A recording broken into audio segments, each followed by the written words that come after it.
आदरणीय मित्रों, श्री अवतार का बोध हो, श्री माता धरती का बोध हो।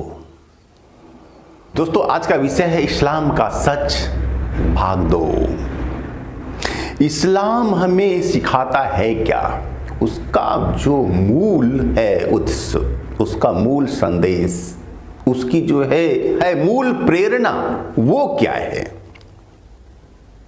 इसको जानने की आवश्यकता है। वह आखिर हमें सिखाता है क्या?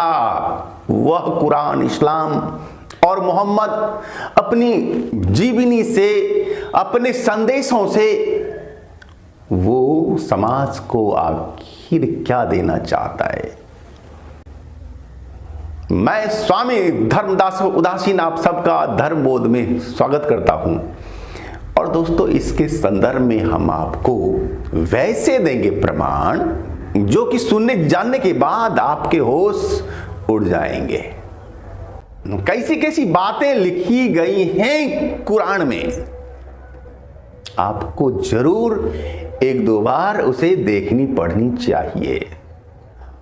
और हम हिंदू नहीं पढ़ते हैं उसे, और यही कारण है कि हमारे मन में उसके लिए भ्रांतियां बनी रहती हैं और लगता है कि वह भी हमारे सनातन के ही ऐसा एक धर्म है।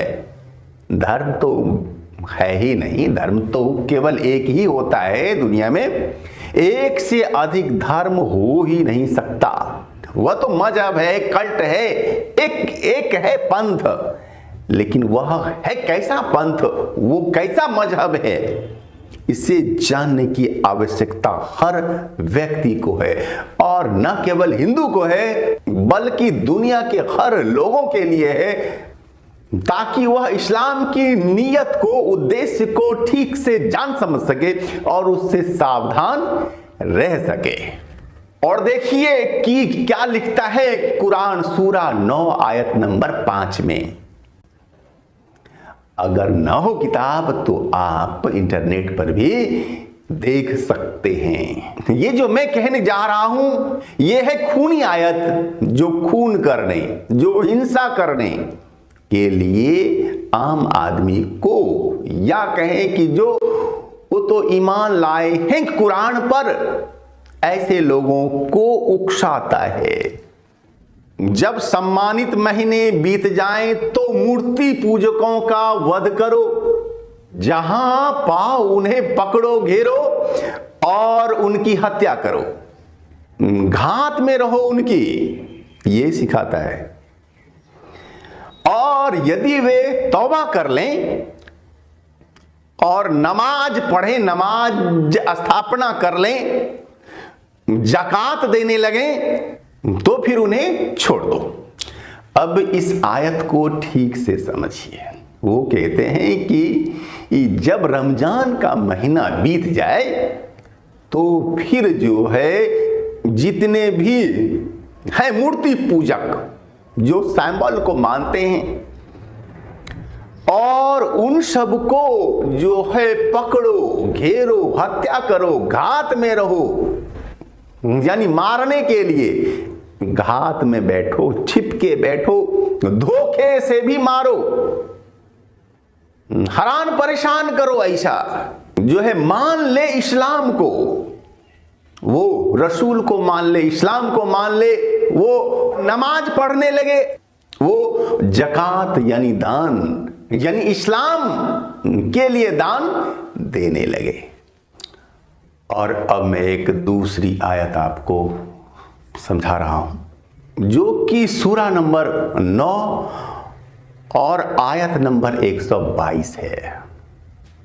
वो आप अब देख सकते हैं, आप स्वयं भी इससे इंटरनेट से आप पढ़ सकते हैं। लिखा है, ए ईमानदारों, यानी कि तो मोमिनो, अर्थात जो इस्लाम को मानते हैं, इस्लाम पर ईमान लाए हैं, रसूल अल्लाह को सत्य मानते हैं।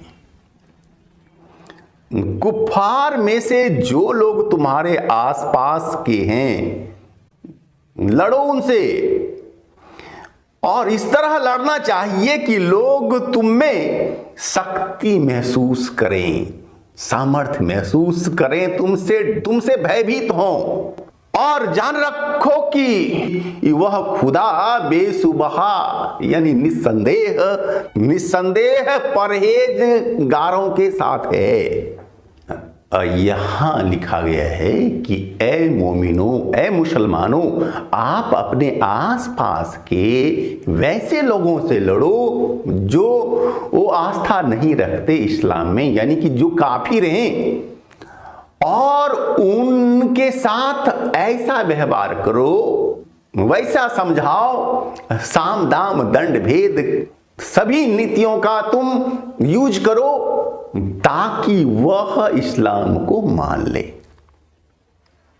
और आगे कहते हैं कि ये तो अल्लाह बहुत ही दयावान है। ये कैसी दया है भाई कि जो नहीं बात माने उसको मारो काटो, किसी भी तरह से मनवाओ, और जो विपरीत बुद्धि है मानव में वह कहां से आई? यदि अल्लाह ने ही सब कुछ बनाया है, मानव को, दानव को, अच्छे बुरे सबको, क्रिएटर वही है, तो फिर उसमें जो न मानने का विचार है, बुद्धि है, वो कहां से आई? वह तो अल्लाह द्वारा ही आई है ना। यदि अल्लाह ने ही दी है बुद्धि उसे पहले से वैसा करने के लिए, नहीं मानने के लिए, तो फिर अब उसकी हत्या क्यों, हिंसा क्यों, वध क्यों, साम दाम दंड भेद का यूज उस पर क्यों, जबरन मनवाने की बात क्यों? और इससे साफ सिद्ध होता है कि ये तो इस्लाम अल्लाह को नहीं मानता क्रिएटर। यह एक अतार्किक बात हो जाती है कि नहीं हो जाती? यदि हम सर्वसमर्थ हैं, हमने ही बनाया है सब कुछ, हमारे चाहने से ही पत्ता हिलता है, विचार भी आता है, अच्छा बुरा भी होता है, तो फिर हम ही तो सब के लिए जिम्मेदार होंगे ना, यानी वह अल्लाह ही जिम्मेदार है। तो फिर अब जबरन हिंसा क्यों, जबरन धर्म को मानने, मजहब को मानने की बात क्यों करता है ये अल्लाह? यानी सब कुछ इसके बस में नहीं है। यदि होता तब तो फिर ऐसी बातें होती ही नहीं, न उत्पन्न। और दोस्तों ऐसी जो है 24 आयतें हैं कम से कम इस कुरान में, जो कि खूनी आयतें हैं, जो हिंसा को बढ़ावा देती हैं। और इस तरह से आप यह जान मान सकते हैं कि इस्लाम जो वो है आध्यात्मिक रास्ता नहीं बताता आत्मा का, मैं क्या हूं, मैं कौन हूं, जानने का प्रयास नहीं है वहां पर। वहां आत्मज्ञान जैसी कोई बात नहीं है, परमात्मा को भी जानने का प्रयास नहीं होता, केवल मानो वही उल्टी सीधी हिंसा परक बातें, राजनीतिक बातें, साम दाम दंड भेद की बातें, और बस केवल मानो, जानने का कोई प्रयास नहीं। वहां वैज्ञानिकता का, तर्क का कोई स्थान नहीं है इस्लाम में, कुरान में, हदीसों में।